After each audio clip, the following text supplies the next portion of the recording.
I'm Tom Baker, this is Chasing Cars, and this video is about why it's incredibly important to buy the car you like now. It doesn't have to be a Porsche 911 GTS with the manual transmission, because not everybody has $335,000 before on-road costs just burning a hole in their pocket. But if you are a driving enthusiast, if you are a car fan and you've had your eye on something special for a little while, I'm going to tell you in today's video why I think now is the time to buy it. And I'm going to do it while I give you a review of this racing yellow 911 GTS behind me, which is one of my favorite specifications of the current gen 992 Porsche 911.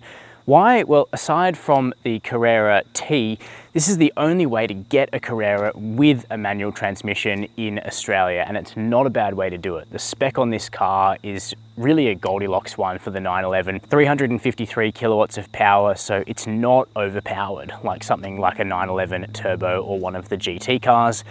Gorgeous, slick 7-speed manual transmission is the way you want to go with this car, because, you know, while PDK is a fantastic automatic, EVs blitz this car now, so you might as well enjoy a bit of driver engagement. But also because the GTS is still a pretty practical 911. The size of it is usable. It's about the footprint of a mid-size SUV, but quite a lot lighter than something like that. It's got back seats or gym bag holders, however you look at them. It's got a frunk. It's not crazy as Porsche 911s go, even if it is out of reach for most of us. So I think the GTS is a great spec, and being a sort of fire-breathing petrol manual sports car, it's one of a dying breed, and I don't think enough of us out there realize just how quickly cars like this are going to have to go away because of a bunch of legislation and emissions regulation changes underway now. Before we get started, hit subscribe below. Chasing Cars, honest reviews of your next car. Brought to you by Budget Direct.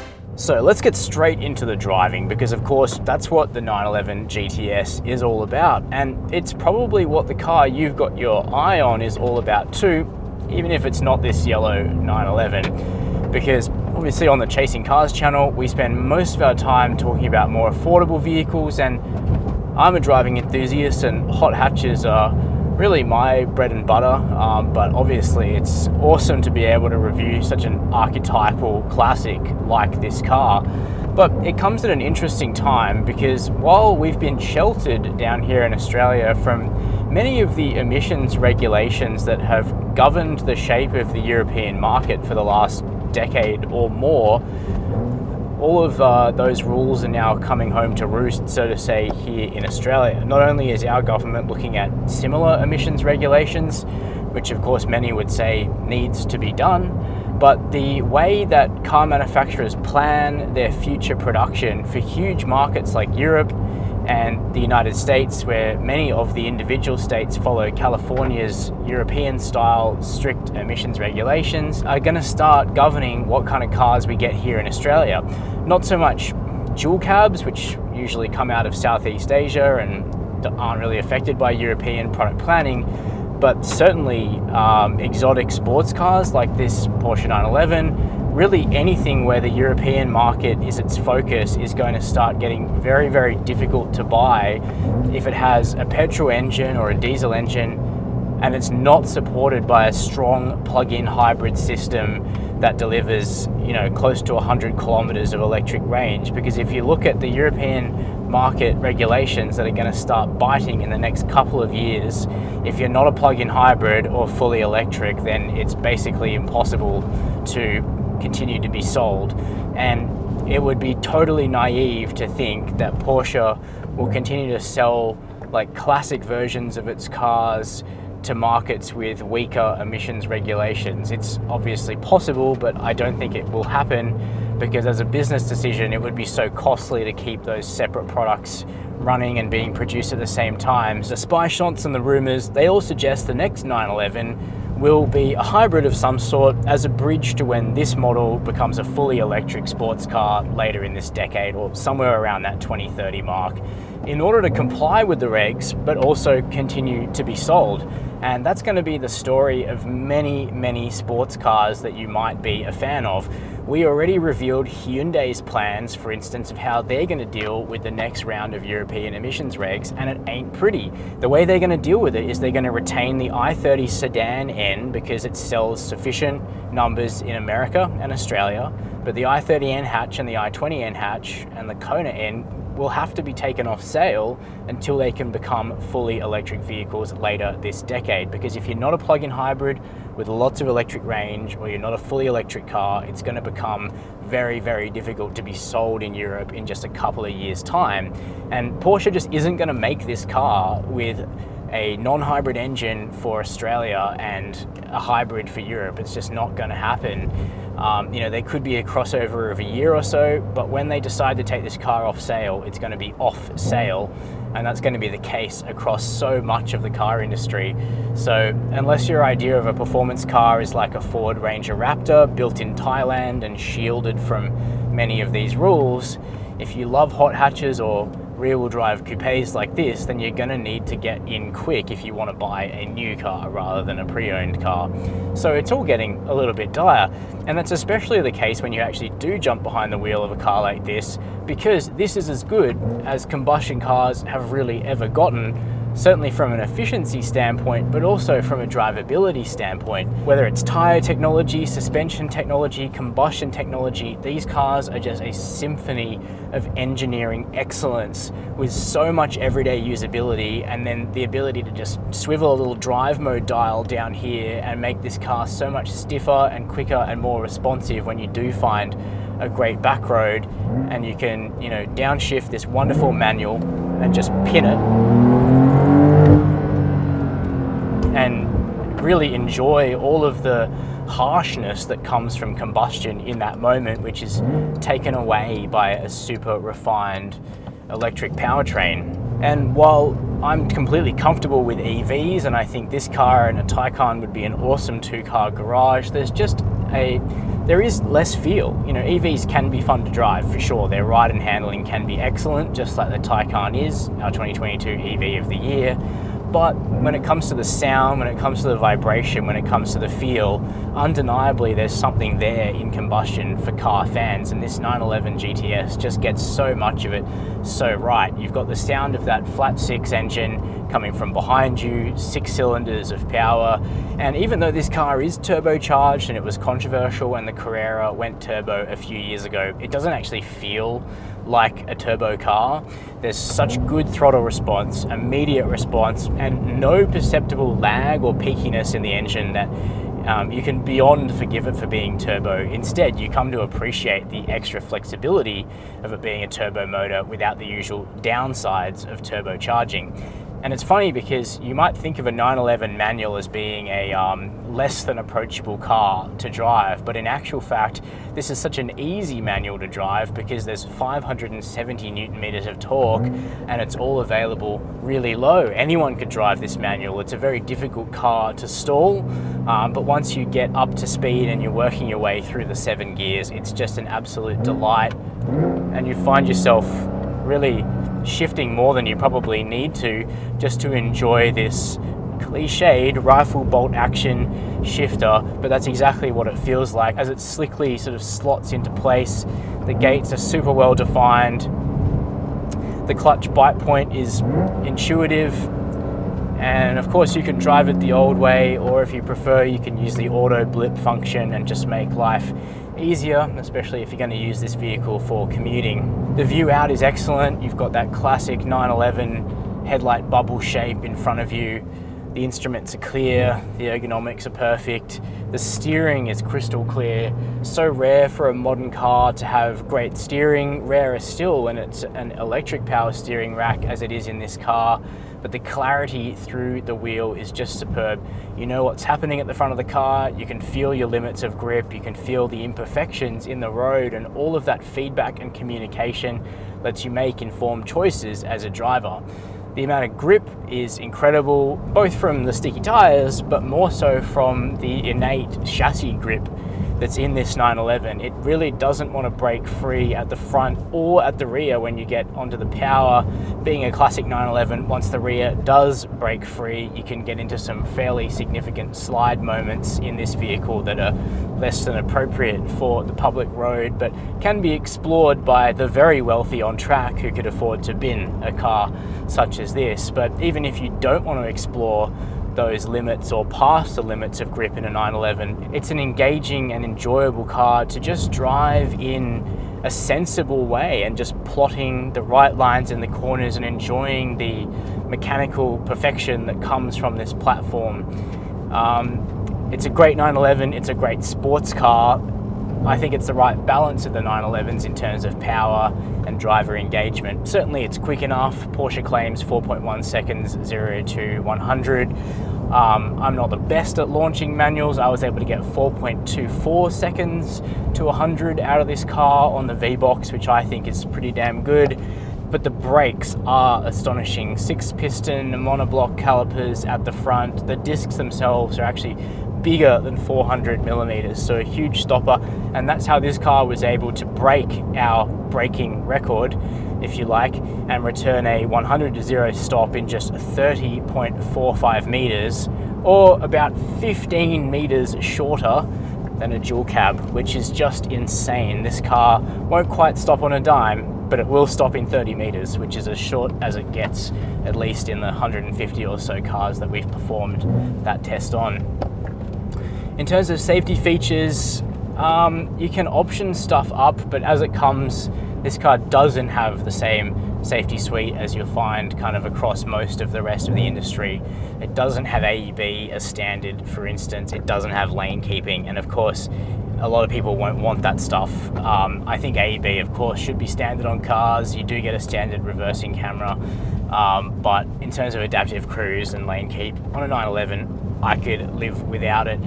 The way that Porsche gets away with it is that this car isn't actually crash tested. Porsche certainly assures people of its safety, but it doesn't go through the normal crash testing requirements that most vehicles do go through, and therefore the safety systems themselves aren't rated, and you can take from that what you will. As I hinted at when we drove the car, the 911's interior in 992 form is an ergonomic masterpiece. Now, this wasn't always the case for Porsche 911s, and if you drive a vintage one of these cars, you'll marvel at how some of the controls are in just odd places. But clearly at some point in the last 15 years or so, somebody took over in UX at Porsche and decided to put everything exactly where you would expect to find it. And that's part of what makes the 911 such a joy to use, even as a daily driver, forgetting about the fast blasts that you will want to take with this car. The layout is perfect. We've got an analog tachometer in front of us and two beautiful high-res crisp digital screens to the left and right of that, which you can customize. And we've got a modern 12-inch touchscreen over here to the left, but it's embedded in the dash so you don't get sun glare on it, something that those tablet-like screens often do encounter in modern cars. We've got wireless Apple CarPlay as well, and Android Auto in this vehicle, plus a Bose premium stereo on this car, which sounds good enough, although you can go further to a Burmester unit if you're a bit of an audiophile, and I probably would do that. Hey, if you're spending over 300 grand, you might as well get the spec right. And that takes me to, I guess, one of the limitations on paper of the GTS model. Because this is a GTS, it's kind of like a starter pack that Porsche has already put together with a bunch of choice options. And most of those things, like the Sport Chrono package, for instance, are things that people would want on their 911. However, the GTS also implies it's a bit of a sporty, a bit of a racy pack.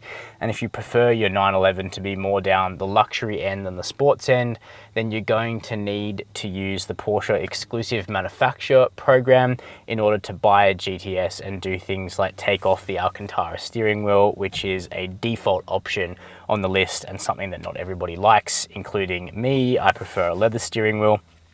This car's got less than 10,000 kilometers on the clock, and the wear on the Alcantara wheel is already pretty disgusting, whereas on a leather wheel it's going to age far more gracefully.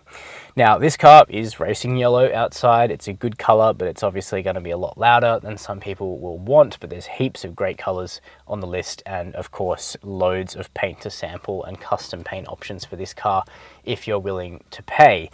Inside, we've got the leather and race tex or Alcantara seats with racing yellow stitching, and they're very comfortable. These are the 18-way seats. I recommend doing that because you're going to be able to get into a driving position that you're truly comfortable with. This car has a classic Porsche driving position, legs stretched out, pedals are perfectly placed, steering wheel is perfect, gear shift is right here. Like, it's absolutely perfectly set up, at least for my body shape. As always, you should test drive and see if it works for you. Physical climate controls, physical switches for all of the common functions. And this car's also got a sunroof. Not everybody will want that, but I see this as a bit of a touring car, so I would actually get a sunroof. And here's a bit of trivia. The 911 is one of the very last cars that you can still option with either a glass sunroof or a steel sunroof, which is quite interesting. Both of them open. And in terms of practicality, it's actually surprisingly okay. We've got a little tray between the seats, coin tray here, remarkably large door pockets, not as big as a water bottle, but you'll get your phone in there or something like that. Decent sized glove box. And then you have two back seats, which you could get someone into at a pinch. They're more useful for stashing your groceries, gym bag, other odds and ends like that, rather than thinking about it as somewhere to store people. From the options list, this 911 has been specified with a key painted in matching racing yellow, which I always think is a whimsical touch. And you've got a Frunk button on that key. It opens much like a regular bonnet on any car, but of course the engine isn't here because the 911 is a rear engine vehicle. Instead, some of the space that would normally be allocated to an engine bay is used for a front boot, a fruit, a frunk, whatever you want to call it. It's nice and deep. You're going to be able to get a couple of carry-on suitcases in there, and that really speaks to what this car is all about. It's a weekender. It's not meant to be practical. It's really meant to sit alongside something else in the garage, whether that's a Porsche Taycan Cross Turismo, BMW i7, Tesla Model S Plaid, Cayenne, you know, something more practical, perhaps electric, but for taking yourself, someone special and a couple of bags away for the weekend, this thing does the job really nicely. When it comes to running costs, I don't think many people purchase a brand new Porsche 911 while worrying about this thing being particularly cheap to run, and that's good because it isn't. The fuel consumption can be pretty strong, even though this is a turbocharged engine that's got plenty of torque down low. The claim is 10.7. Realistically, you're going to be able to get 14 or 15 out of this car if you try. If you're hammering it, you're going to be looking at about 20, and of course it requires 98 octane super premium petrol at a minimum. In terms of servicing, Porsche Australia doesn't do cap price servicing, but our local dealer, Sydney South, charges $700 a year for an oil service and $1,400 every 2 years for an inspection, and any items on top of that are of course bespoke.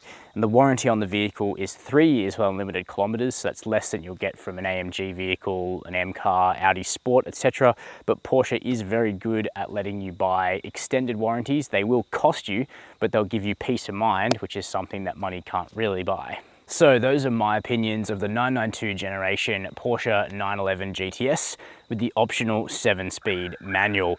Like any car, this vehicle has its flaws and its foibles, but you know, they're very, very minor. This is as perfect as it needs to be for this point in time, as one of the very last combustion engine, manual transmission, non-hybrid, non-electrified sports cars where it's really just you and the machine. This vehicle is about as good as it gets, particularly if you live out here in Australia, a country where there is a lot of speed enforcement. So what you're not looking for is 500 kilowatts, 600 kilowatts, 1,000 horsepower. This is actually a balanced vehicle that you're able to drive. It is quick, I won't kid you around, but it's not so quick that it starves you of that engagement on public roads, which I think is actually an overlooked factor when buying a car.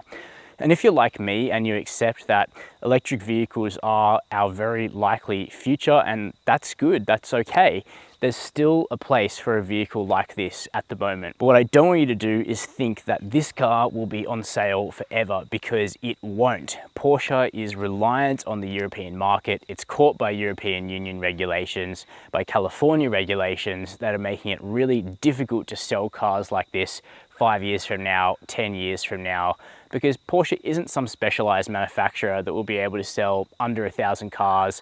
They sell hundreds of thousands of cars, and they get caught by all the same regs as your Volkswagens, your Toyotas, etc. And selling a non-hybrid sports car like this will become impossible very soon. So if you love the idea of a non-hybrid 911 manual, you need to buy one pretty damn quick. But that also goes for cars that are nowhere near as expensive as this. Your i20N, for instance, won't be able to survive much longer. Things like a petrol Golf GTI won't be able to survive much longer. So if you've got your eye on something like that, you need to get your affairs in order and get an order in pretty soon. That's how serious the issue is, and that's my opinion of the Porsche 911 Carrera GTS manual. A damn fine car.